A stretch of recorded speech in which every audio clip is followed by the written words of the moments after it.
बचपन मेरा जो है जयपुर में गुजरा ज़्यादातर, और छुट्टियों में हम लोग हमारा जो मदर फादर की जगह है टोंक, वहाँ जाया करते थे। तो वो भी एक तरह से बचपन मेरा वहाँ भी गुजरा है। कहानियों का एक फैसिनेशन हमेशा से बचपन से रहा है। फिर आप कहानियाँ ढूंढते थे, रेडियो पे ढूंढ रहे हैं आप रात को। जयपुर अजमेर रेडियो स्टेशन से एक 9:30 बजे एक ड्रामा आया करता था आधे घंटे का, तो उसका हम वेट करते थे कब आएगा वो।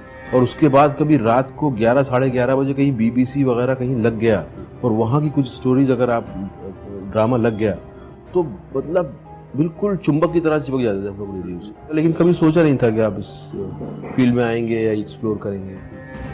टीनेजर थे, एक सपना देखा था और वो इतना अंदर का फोर्स इतना था कि उसको पूरी दुनिया लग जाती तो मुझे लगता कि वो रोक सकती थी मुझे, क्योंकि मैंने डिसाइड कर लिया था मुझे जाना है। अच्छी नज़र से नहीं देखा जाता था सिनेमा को, लेकिन मैंने जिस नज़र से सिनेमा को देखा था उसने मुझे इतना आकर्षित किया था और मुझे लगा था कुछ अजीब सी मिस्ट्री है इसके अंदर। ये जो लोग कर रहे हैं, जो लोग इस इमोशन में चले गए हैं और ये जिस तरह से इस सीन को जी रहे हैं, उसमें मुझे बहुत सम्मोहित किया था।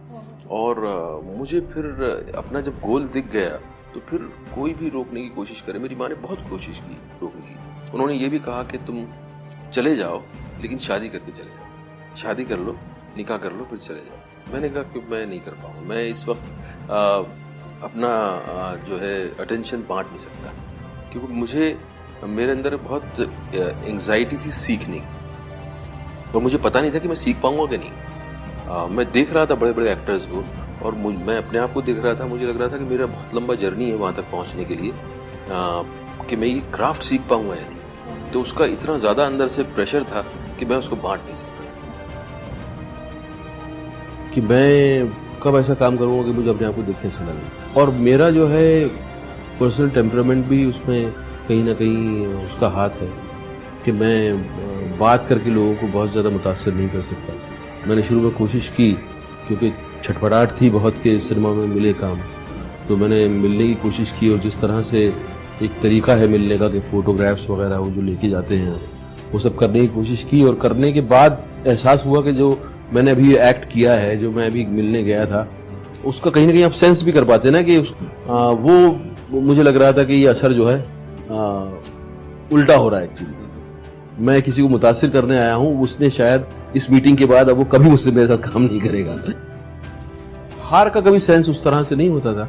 आपको हमेशा कुछ ना कुछ कॉन्कर करने के लिए हमेशा रहा है कि ये बात ये कर लूँ, उसके बाद ये कर लूँ, उसके बाद ये कर लूँ। बोरियत का जरूर हुआ कि वह बहुत बोरियत हुई। आपको लगा कि यार ये एक्टिंग जो मैं कर रहा हूँ इतने वक्त से, अब ये दिल लग नहीं रहा है इसमें। तो ऐसा एहसास जरूर हुआ कि छोड़ देते हैं, कुछ और करते हैं। वो क्या करेंगे उतना वहां तक नौबत नहीं आई, लेकिन ऐसा एहसास जरूर हुआ कि यार बस नहीं, मजा नहीं आ रहा।